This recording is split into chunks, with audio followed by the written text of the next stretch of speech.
Welcome to Let the Quran Speak. I'm Aisha, your host. In today's episode, we'll continue our discussion on the series, taking a balanced approach to Hadith by focusing on different methods of testing.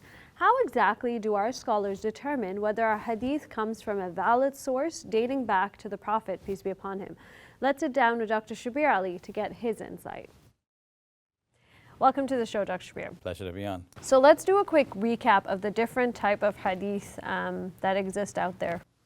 Well, in terms of classifications, the Muslim scholars have, on the one hand, said that there are authentic hadiths, and on the other hand, there are fabricated hadiths. So, sahih on the one hand, mawdu' on the other hand, to use the Arabic terms. In between, you have a wide range of different shades of classifications. So close to authentic, you would have something that is classified as hasan. It's good, sound, but not quite authentic. And then close to mawdu' or fabricated, you would have the da'if or weak. The chain of authorities going back to the Prophet, peace be upon him, is not very reliable.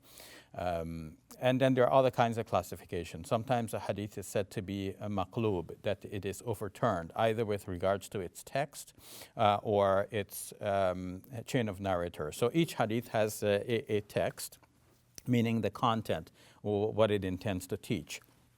And it has a chain of narrators linking this teaching all the way back to the Prophet, peace be upon him. So all within the spectrum of valid and authentic to not reliable. And that's right. They all usually come with the two components, the chain plus the text itself. So sometimes the chain is said to be overturned or mistaken in such a way that you may have one, like some name replaces the actual name in the chain. By mistake. Like you mean as it's going So up it's a back chain. to the Prophet, someone's name gets changed? Yeah, let's Okay. say that the compiler, Ibn Majah as an example, says I got this text from A person, who got it from person B, who got it from person C, who got it from person F. And person F, that's a name replacing what we would expect to be D. So there is some kind of mistake in the chain like this. Sometimes the text itself is mistaken in that what it intends to teach actually comes out opposite. I'll give you a quick example of this, otherwise it sounds very theoretical. Muslims generally know that in our teachings we give in such a way generally that when the right hand gives, the left hand doesn't know. To maintain that kind of privacy between us and God. We're not doing it to show anybody, it's only for God's pleasure. So we don't publicize our good deeds. Well, so you give it the right hand, the left hand doesn't know. But the hadith in Sahih Muslim has it that you give, the right hand shouldn't know what the left hand gives. So the scholars think that this was intended to be just like we know it, the right hand gives and the left hand doesn't know, but the narrative has got it actually mixed up. Oh, I see. Okay.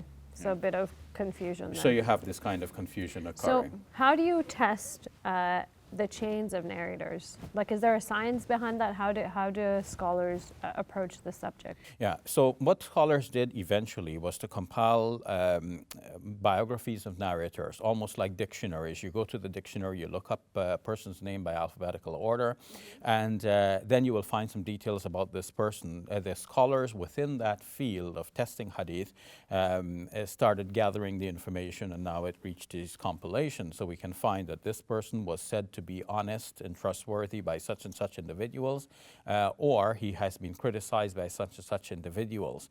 So it's not necessarily because I was thinking when you're talking about the hadith, I'm thinking it's a biography and also like maybe their relationship to the Prophet. So it's not necessarily that, it's about their credibility as a person and therefore you rely on them or you don't. I think you're not wrong in your previous presupposition. It's actually both. The obvious intention and purpose is to tell us about the reliability of these individuals, and that includes also their connection with the Prophet, peace be upon him. So if this person had met one of the companions of the Prophet, we would want to know that. If this person did not meet one of the companions but met one of the successors of the companions, who are called tabi'un in Arabic, or he met one of the successors of the successors, the tabi'in, And we would want to know that. We would also want to know their dates of birth and deaths so that we can see who actually met whom. If we went to another entry in the biography and we want to know, are these two persons connected? If one claims to have learned from the other, is that claim supportable by their chronology? If they lived in two separate eras and also in two separate places, then we would want to know, because in that case, one cannot claim to have heard directly from the other.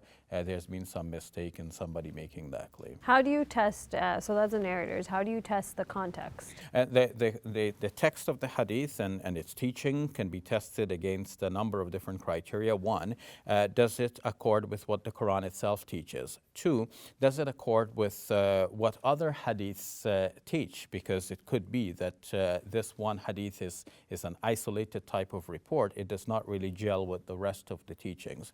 Third, and not necessarily in this order, does it gel with what is known to be the Islamic teaching in general? Now, today, of course, we can't apply the criteria in this way, because now we have the whole system already delivered to us. But as the system of Islamic thought was being formulated, there are certain things which came to be registered to Muslim scholars as being the fundamentals of our faith. So if a hadith now comes contrary to these fundamentals of the faith, the hadith itself comes to be viewed with suspicion, because the generations one after another, close to the time of the Prophet, peace be upon him, are such that everybody knows that some things are so fundamental to the faith. Like, let's say adultery is forbidden. Everybody knows that. So if somebody comes with a hadith theoretically to justify adultery, that would automatically be ruled out. And while this is a clearly, a simple example, there are other examples that the scholars have used to weed out hadiths which obviously are not authentic. I think you gave us a good overview for our next segment, where we'll just talk about specific misunderstood hadith in different fields. So thank you very much, Dr. Shabir. You're welcome.